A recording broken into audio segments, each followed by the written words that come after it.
Welcome everybody in the first installment of Bill's World. This is your co-host, SVTheDon, and we're joined by Muki Hawkins and our other co-host, Ian Schumaker. What's up, boys? That's good. What's going on, Sean? How are you? Yeah, it's been a pretty crazy day. We obviously just got cut down from the 53 yesterday, so we wanted to talk about a couple things today. Talk a little bit about maybe some surprise cuts, some surprise additions to the 53-man roster. And then I think what we'd like to do is go into a little bit the week one matchup against the Jets. So let's kick it over to Mook. Mook, what do you think about some of your surprise cuts and makes of the team? Well, I mean, first and foremost, Trent Murphy, he survived the island. So let's just get that out of the way. Everybody was talking about, is he going to be cut from day one? Since day one, since training camp started, it was just like, when are the Bills are going to release Trent Murphy? Newsflash, the Bills still haven't released Trent Murphy, okay? So he's surviving the island. He's still on the team. And, he can be released somewhere down the road if an opportunity presents itself. But right now, I guess the Bills feels that, Trent Murphy owes them a season. So, they got some pieces around not only him, but Jerry Hughes as well, so, you can really see their talents flourish instead of them trying to shoulder the load. Now, they have some help. So hopefully, you can see the best Trent Murphy this year. If not, then, they have no problem getting whatever, So, first and foremost, Trent Murphy has made the squad. Surprise, I was rooting for Duke Williams.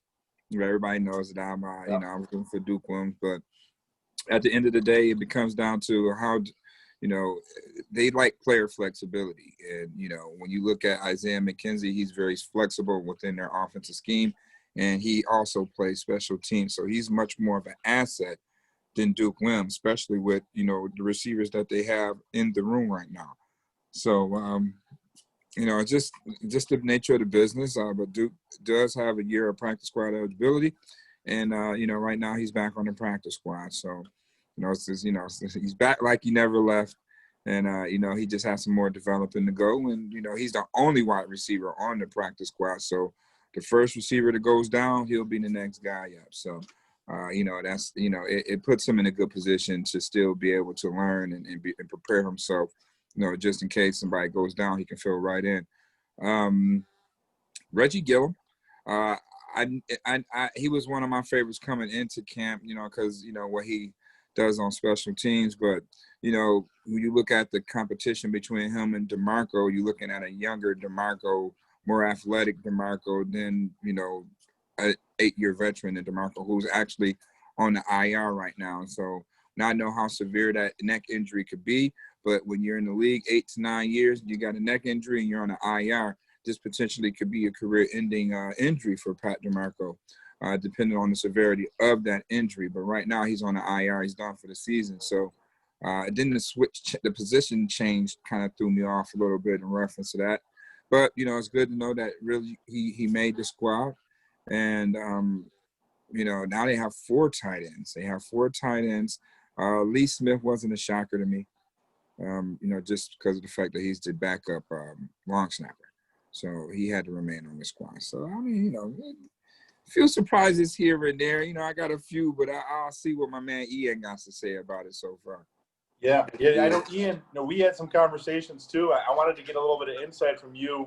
I know specifically we talked a little bit about Jake Fromm and that we were surprised.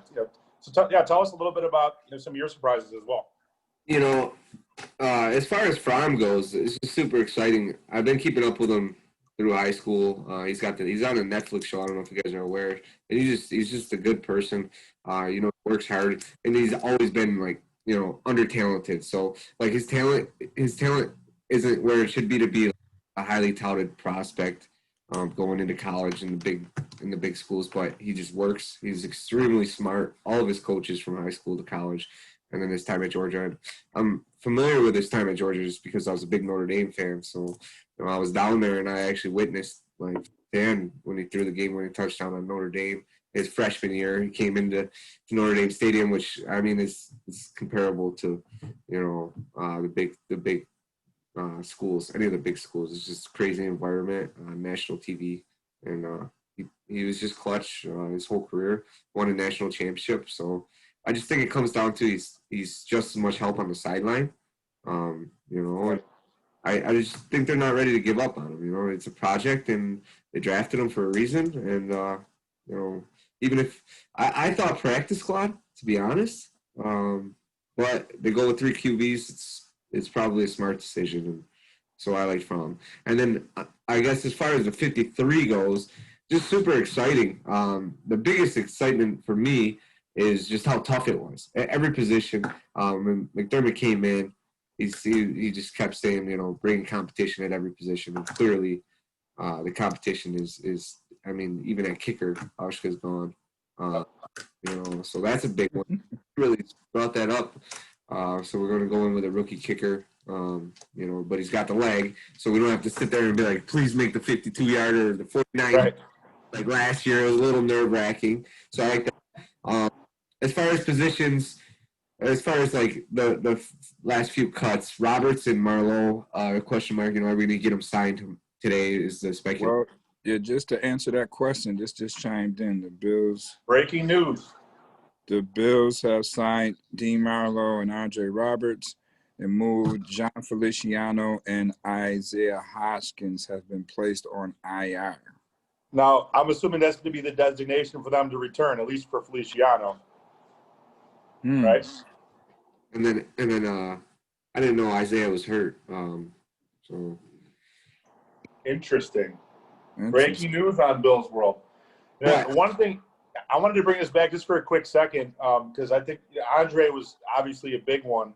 But going back to Trent Murphy, I thought that move really kind of signaled that the Bills are in win now mode. You know, I don't know exactly when that contract is fully guaranteed, if it already is. I know a lot of the reasoning behind a potential Trent Murphy cut was to roll that cap room over next year, but we're going to have a flat cap potentially, or the cap going down. But I thought that was interesting that they're keeping him around to really bolster in line. And he was really coming on. You know, last year in the playoff wild card game, he had 2 sacks against the Texans. So I thought that was pretty cool that it looks like they're really all in on this year. Any other surprises that you guys thought of? I thought it was very important. They got Duke on the practice squad, I seen. So I thought that was cool. And then I think Phillips at linebacker was the biggest one. You know. Hasn't been much talk about that guy. Yeah, no, where is they're going to – second-year pro, he plays. He's got great speed. He's super talented. Milano's replacement maybe, possibly, you know. So give it – I wouldn't say all of that now. I wouldn't say all of that. He made the squad. He made the squad now. Not this year. Say all of that. I wouldn't go that far. Right. Man, he surviving the island, you know what I mean? Right. Floating underneath the radar. You know, a lot of people the word on the street. Pay too much attention to number 43, but he was all over the field. You know what I mean? If I could sit up there and remember that number, he was all over the field. So he definitely was a shocker as far as guys making a roster, an unknown guy to make that roster. So it has been some concerns, you know, with the linebackers going in. I mean, we thought Voshon Joseph would be able to, you know, be up to his potential that he had back in Florida, but injuries kind of like, you know, derailed him in that. So, you know, he didn't make the team. I mean, you know, the writing was on the wall when they made that late trade for Andre Smith and not even the bottom of the ninth. That was actually extra innings, you know, to go and just to see, you know, what he brought to the table in, you know, a couple of days' time. So, you know, the writing was on the wall as far as the linebacker go. And then, you know, Terrell Dobson has just been having a real stellar camp. Once again, it boils down to player flexibility. And, you know, that's what, you know, they pretty much went with, you know, with certain guys on this roster. Right. And Mook, I had a question for you. Looking at the DB situation, I thought that Cam Lewis had, again, the second year in a row, had a really strong camp. And I expected him to make the team, especially with some of the injuries that we're facing. But I wanted some insight. Do you think that the fact that Saran Neal has some of that position, you know, flex where he can play corner in a pinch, is that the reason why we maybe cut Dane Jackson as well as Cam Lewis? Yeah, I mean, his once again, his position flexibility allowed the Bills to make certain roster moves to the point where, you know, they could afford to put guys like Dane Jackson and Cam Lewis back on the practice squad. So, you know, that's with that. I mean, the Bills last year, they only kept 5 cornerbacks as well. So, you know, they do the same thing, you know, again with this here. And that's D. Marlowe being signed again. So now that adds to your safeties. And that explains why Saran Nils is, you know, basically a corner at this point. Right, right. Not to mention the guy's a really awesome special teams guy as well. We know that, you know, McDermott loves those guys. So, well, I think we'd be remiss to not, you know, speaking about the DB room, you got to show a little bit of love for my man Trey White. They paid my man, and I think he's going to earn every penny of that. He already did earn it. Yeah. Rillage finally got that back. You know, shout out to Takeaway Trey, and, you know, shout out to Brandon Bean and the staff for getting that job done finally. Got to have that stuff lingering around, you know what I mean, when the Bills are trying to make a, you know, division title run. So you don't want that stuff to be, you know, weighing on you, or I'm going to make my contract, or I'm going to play a certain kind of way because I don't want to get hurt because I'm in my contract year. So, you know, now Trey can play free. You know, he has a sense of stability. He's going to be in Buffalo for, you know, a long time. And, you know, everybody's ecstatic to see. Now everybody can get out here and just play football. Right. You know, nobody talks about it, but what I love most about that deal is 4 years. Like, when you see these cornerbacks getting these major contracts, they're usually 7, 6, 7, even 8 years sometimes. And 4 years is perfect. It keeps him here until he's 29, 30. But at the same time, in 2 years, he's going to be thinking about his contract a little bit, and he's got to continue to earn it. Not saying that just Trey. I'm not focused on just Trey. I'm just saying the player and the contract in general. A 4-year contract in two years, they still got to earn that next contract, and he'll get an even bigger contract if he keeps showing up. You know. Yeah.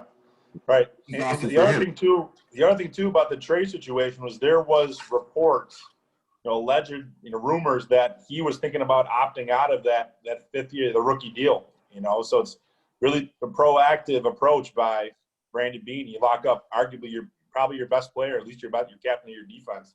You know, so it's awesome. What do you guys think as far as, you know, I don't necessarily know that he reset the bar. He is now making 17.5 a year.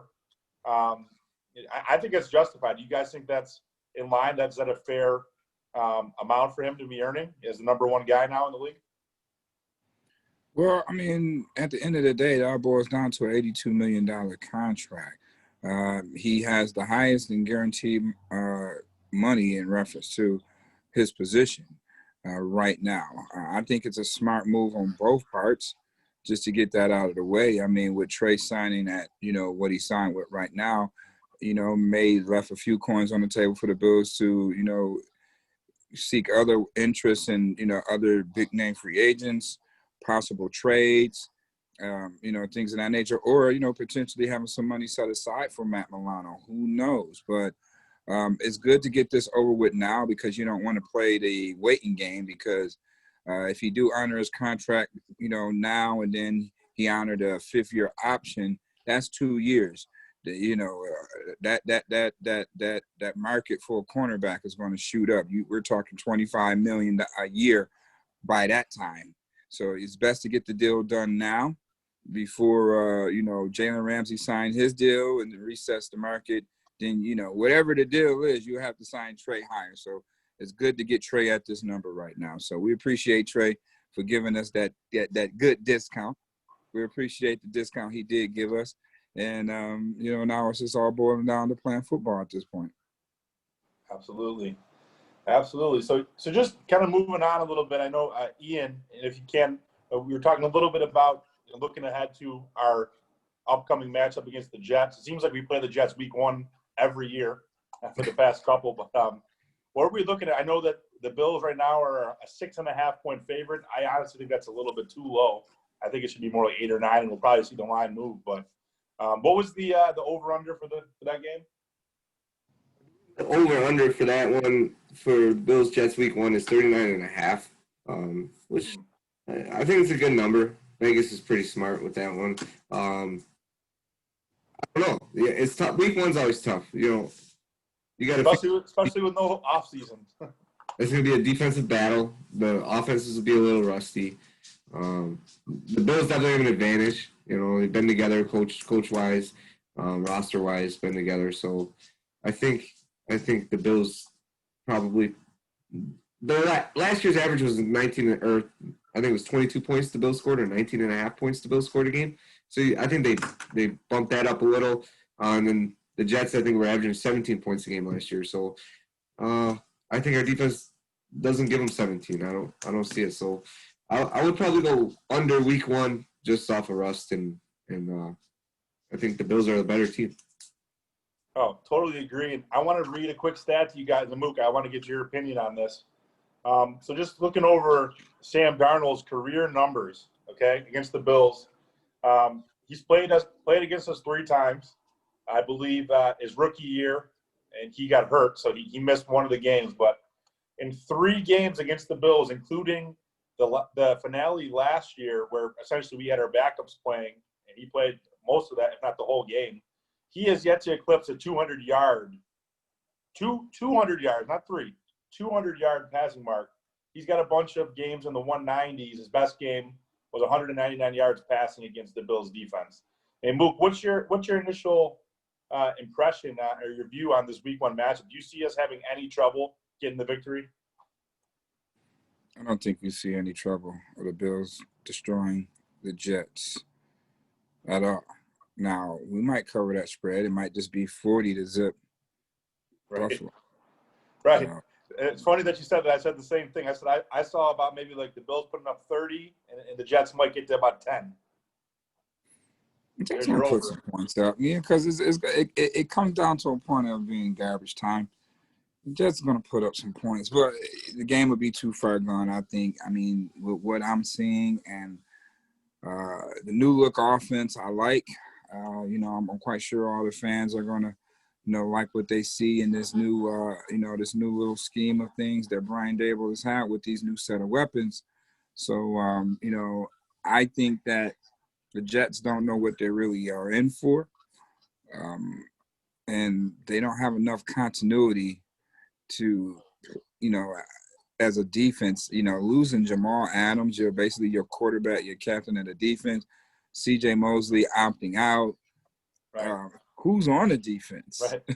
I actually have that for you in a second, but you made a good point. If you remember last season, we were in a dogfight in that first game until Mosley went out with the injury and the whole momentum of the game shifted. Mm-hmm. Absolutely. Now you don't have that guy. That's your defensive, your middle linebacker, captain of your defense. You don't have him. So, yeah, who do you have? Who do the Jets have? I mean, let's just take a look at the Jets depth chart right now on their roster. Who's checking Steph Diggs? There's a bunch of no-name DBs. You have some solid interior linemen. You got Quinton Williams, Henry Anderson. Those 2 are pretty solid. But looking at their linebacker core, tell me if you know anything about any of these guys. Terrell Basham, Blake Cashman, Neville Hewitt, Jordan Jenkins, Harvey Lange. Those are their top 5 linebackers. Yeah, without Mosley in the lineup, that definitely hurt him, especially how late he announced it. I think, as far as their D line, they give us fits. Henry Anderson, he's been a problem the last couple times he played us. He's always getting in the backfield. He's kind of like our Harrison Phillips. He plays really hard. And then I do like McClendon. But the Jets defense isn't close to what it was the last couple of years. They've had, at least in the beginning of the year when they're still alive. Jamal Adams and Mosley, they had some star power, but it's definitely not the same. Corner-wise, Poole's been around. And then they have They still have Marcus May on the back end. He's solid. Marcus May's a good player, and he's going to be playing. I'm pretty sure he's going to be playing for a contract year this year. So they're kind of like, do we pay this guy, or not? And then who's checking Steph Diggs? Yeah, I don't know. I don't think it matters. I don't think it's going to matter. We just name somebody. Entire roster. I don't Pierre Desir is listed as her number 1 corner. Yeah, this year's all right. Best year. Yeah. He's just never panned out to be what he's supposed to be. You know, so listen to me carefully. The Bills are going to destroy the New York Jets on the 13th. You're going to destroy them on the 13th. We're going to jump out on the Jets very early, very fast, and the Jets is not going to know what hit them. You know, we're seeing Barkley. We're going to see Barkley in that game. That's what you're saying. Yeah, we might see Barkley in the fourth. You know, I'm listening, man. Coach McDermott said, "I want to know what it's like to be drinking a Gatorade in the fourth quarter, chilling." He's going to get that this year, starting with the Jets. The Jets is nowhere near has to be in sync or have any type of team chemistry in a game-like situation at all. You look at the offense. Okay, they got Muki back. Then he's been stellar in their camp. Yeah, they got some weapons at receiver. They've upgraded their weapons a bit. They've got they number twos. Perryman, Crowder, Hogan. They number twos is beating their number ones in the scrimmage. Yeah, that was pretty sad. I mean, for the Bills to be only 6.5 point favorites? I feel like it's disrespectful to the Bills. I'm cool with it. Yeah, right. Yeah, they're gonna be pissed off. They're gonna come out playing hard as hell. You know, we're gonna play step back. But you know what else I thought about is I don't believe McDermott's lost to Adam Gase either. Even back to when he was in Miami, I mean the team we were the ones that beat him. I think they quit at him. They're in the Bills game. Mm-hmm. You know, so and then yeah, I think he's 4-0, 4 or 5-0 against Gase. So we have to check that stat. We have to check that stat to see if we accurate with that. But yeah, I mean, for the most part, I don't think Adam Gase has, you know, a victory against the Bills as a head coach. So, I mean, back in his beginning Miami days, he would, but not against McDermott. I don't believe. Not as a head coach. No, they did beat us. They did beat us in 2018. Week 14, we lost 27-23 to the Jets. Okay. So when? 2018. When? Darnold and Josh's rookie year. Yeah, but Gase wasn't the Gase wasn't the coach. Okay, well that's the only time that Darnold. Well, Gase got one. Gase got one this year. He got the gimme game. Remember, he got. Oh well, yeah. He got the gimme game. Oh yeah, okay. Oh, we played our backups. Well, yeah. I mean, he got the gimme game. He got the gimme game. They barely beat our backups. It was 13-6. Yeah, the gimme game. Yeah. I'm just not a fan of Gase. I just think he's a leader, and I mean, he supposedly has a great offensive scheme, but I've yet to see. I haven't seen it. They do have talent on offense too, so nothing crazy, but they can put up some points. I don't think they're going against an elite defense like the Bills, but I do like the wide receivers. And then Le'Veon Bell, you got to feed Bell, and then I mean Crowder did have like 13, 14 catches. I think the Bills wanted that, so. Yeah. You know, listen, that pressure is coming this year. Yeah, I'm not worry about that. That pressure is coming this year. We got we have about two solid defensive lines coming at you. Basically, rotation of about 8 or 9 guys coming. It's gonna be bad for teams. If they ain't got that. If their offensive line ain't in sync together when it comes to twist stunts and picking up those blitzes and stuff, it's going to be bad. It's going to be bad for offensive linemen this year when they play the Bills defensive front. We're going to get after the quarterback this year, and that's going to lead to some turnovers, more turnovers. So, you know, I don't see the Jets standing a chance, you know, with the Bills, you know, especially with the weapons and you know, and the offense. The Jets don't have no type of book on this, right? You know, so I don't see the Jets stopping this at all. Right. I don't see the Jets. I mean, call it 38-3 if you want. All right. Yeah, sounds about right. Call it 38-3. You know, you still get your over. Right. You know, you still get your over, but I think it's something to that degree. You know, I really think it's something to that degree. And it's going to look funny because it's not going to be any fans in the stands. So right. That's how it's just going to look weird. But lay the points. lay the points. But give some more points. But, you know, if you can give more points, give them away because you're going to, you know, win. You end up winning more money. Be bet. But with all that being said, I do want to ask you both. I'll start with Ian first. Do either of you guys see a scenario where the Jets don't finish in the basement in the division?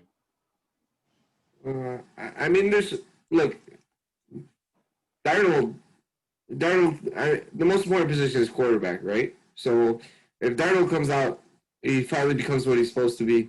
I mean, you have a good quarterback, a top 15 quarterback in the NFL, you're winning at least 8 games, no matter what. So that would be the situation. I think it's all on Darnold, similar to the Bills. I mean, we have all this hype.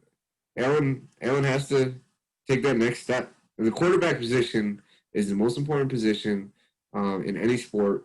You know, so yeah, it comes down to Darnold or Allen, like, you know, both of them. Allen definitely improved. He has great numbers. He's a great leader. That's what I love about him. But he's still got to get better. So if he does, let's say it's the same for both teams. I think the ceiling's a little higher for the Bills just off of talent alone. But let's say they both become top 10 quarterbacks in the league, which is possible. The Bills should have no problem being the third best team in the AFC and competing with the Chiefs in Baltimore. If the Jets, Darnold becomes a top 10 quarterback, which is very possible. I know some people in Buffalo don't like him as much, but maybe 9-7, 10-6, getting a wild card spot. I don't know. New England's going to be tough still with Cam. Yep. So, watch out for Miami, too. Miami's got a great head coach. Those are big ifs. Being a top 10 quarterback's a big if. But to answer your question, if Darnold becomes a top 10 quarterback, if you have a top 10 quarterback in the NFL, you usually win. You know? So Darnold is not going to be a top 10 cornerback in this league right now. He hasn't shown to be that yet. You don't have the weapons. You don't have the weapons to be a top 10 quarterback. He's not going to be a top 10 quarterback. I mean, Baker Mayfield has the weapons. I think he has the potential to be a top 10 quarterback. I don't think it's going to happen this year. Yeah, we done all this. It's a big if. It's a big if. Yeah. But to answer the question, if he does, they get Bell going to his MVP days. They get the ball. They got a good slot receiver. They got some big guys. Is it going to happen? Probably not. But that's what needs to happen for the Jets. You know, Gase has to get the ball, get the ball moving, and figure out his offense because he's supposedly. You're wasting Le'Veon Bell's career right now. What do he care? He's making $15 million. I mean, cool.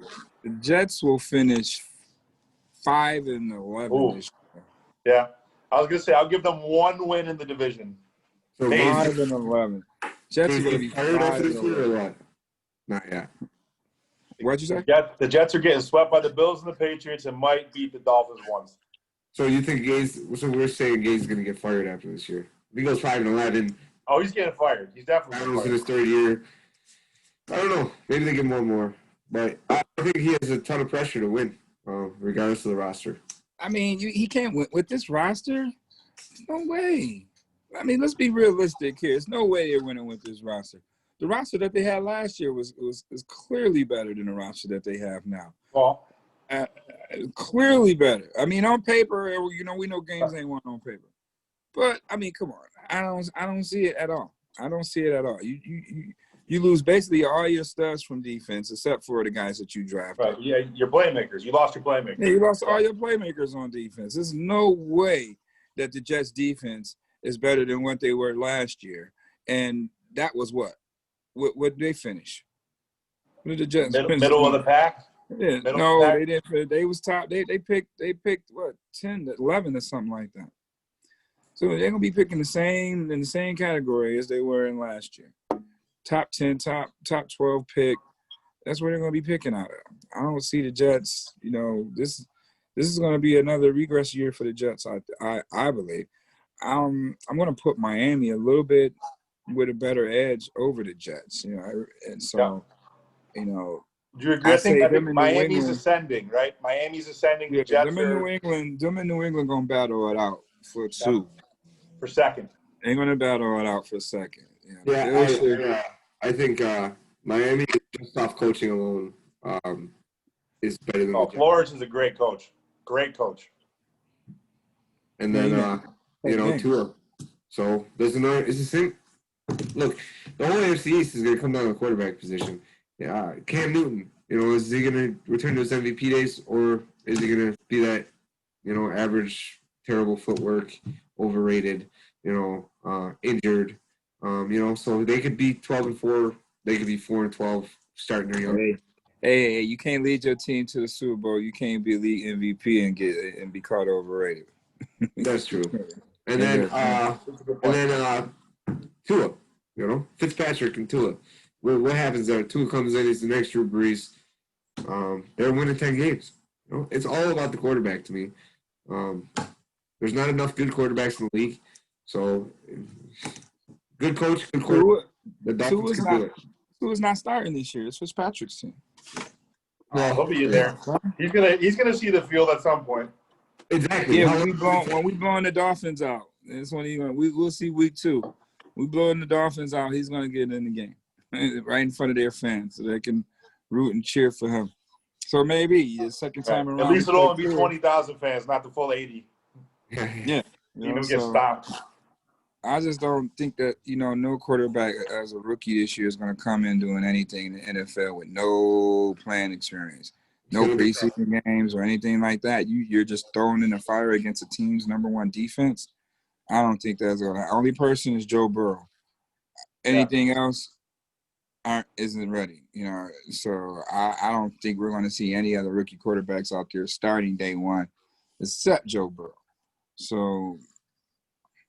Tua's not going to be out there. Tua might be the next guy in line, depending on how much they can withstand Fitzpatrick, or how much they can withstand, pretty much saying, screw the season. Let's develop this guy and get ready for next year. So most likely with Tua because of the injuries and. All right. Because if you throw Tua out there right now, and the way it's looking, he could risk another injury. Grown man get a hold of him, might not be good. So let that stuff heal. Let him process the game a little bit more before you actually throw him out there. But he's going to get his feet wet one way or the other. But he's not going to start out as a quarterback in Miami right now. Right. All right. So I want to throw it back to you, Mook, real quick. Give us prediction for week 1. Give us the score. I'm going with that 38-3, man. I'm gonna go with that 38-3. We're gonna jump out on them, and we're gonna just stay on them. You know what I mean? This is the championship caliber Bills. This is what you see coming off that Houston game. That they remember so well, and they're gonna play with a chip on their shoulder. Because of that game, they know how close they were, and they're gonna take it one game at a time. But, they're going to get the job done. They're going to shock a lot of people. I said the Bills is going to go 12-4 this year. I look at some of the other publications, and some had the Bills 9-7, 10-6. I just don't see the Bills having the same record as they did last year, knowing that they could have had 11 wins if they wasn't in the playoff position that they were in, the rest of their guys. If they had to play, Bills would have easily been 11-5. So 12-4 isn't quite that far away from, the season from before. And just because we play San Fran and Kansas City, I mean, hey, we match up well with those teams. We're on their level. Yeah, bring their asses on too. You know what I mean? Right. So what difference do it make? Like, there's no reason for us not to act like we got opportunity to win every week.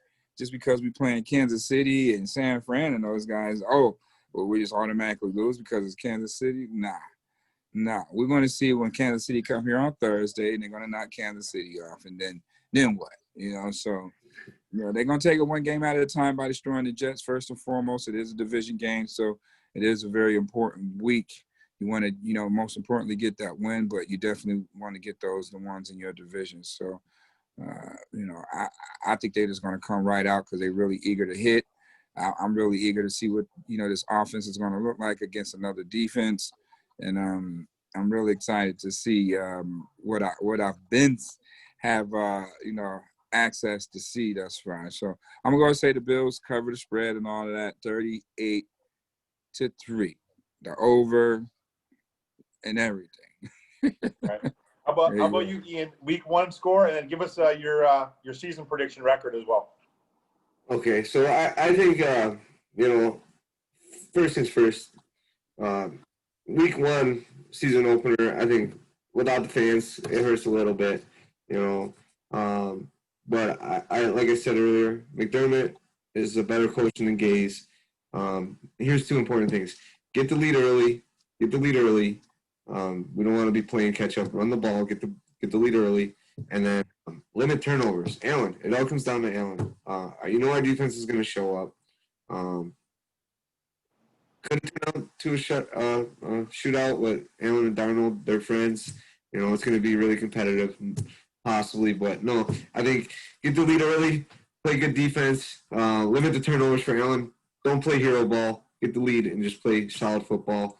That's their thing. If that happens, 30-13 Bills. I pick the Bills plus 6.5. I go to the Bills even 7, 8, even 9, maybe 10 points would be where I'd stop betting on the Bills at 10. Because that's a big difference there, 10 points.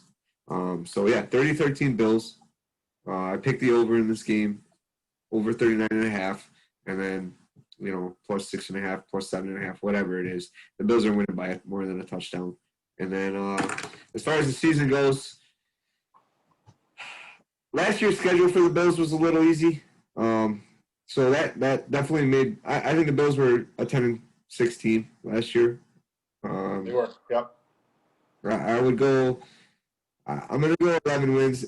Allen becomes a top 10 quarterback and really becomes the person that we need him to be, the leader. He starts slinging the ball around, fixes his accuracy a little bit. The Bills, 12 wins, 13 wins, third in the AFC, I think right there with Baltimore. And then, I think it would be 1 KC, 2-3 Bills, Baltimore. Bills dead even with Baltimore. And then I think the only question mark for me is going to be New England, how Cam plays.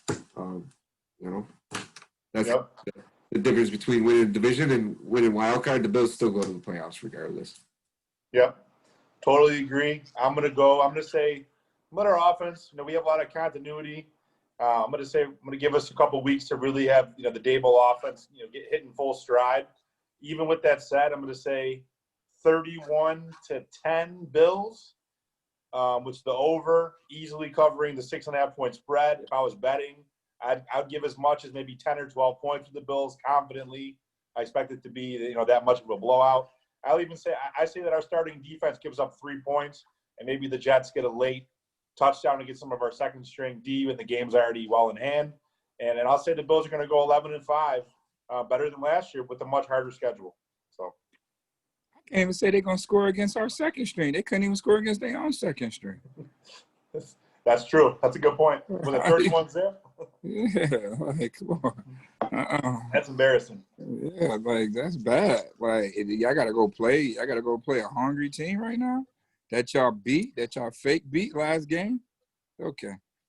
Yeah, I'm gonna add some fuel to fire. I got to talk with Brandon Bean tomorrow. He's gonna be live on the Zoom room tomorrow. There you go. Me and my guy Bean and Burger was gonna have a nice little chat. There you go. Well, you heard it here first. We just want to, thank Muki, thank Ian for joining our first Bills World video podcast. Like and subscribe. We're going to be coming out with content all the time, so make sure you tune in, and we'll get back at you guys soon. Tune in to Muki's interview with Brandon Bean tomorrow morning. Appreciate it, guys.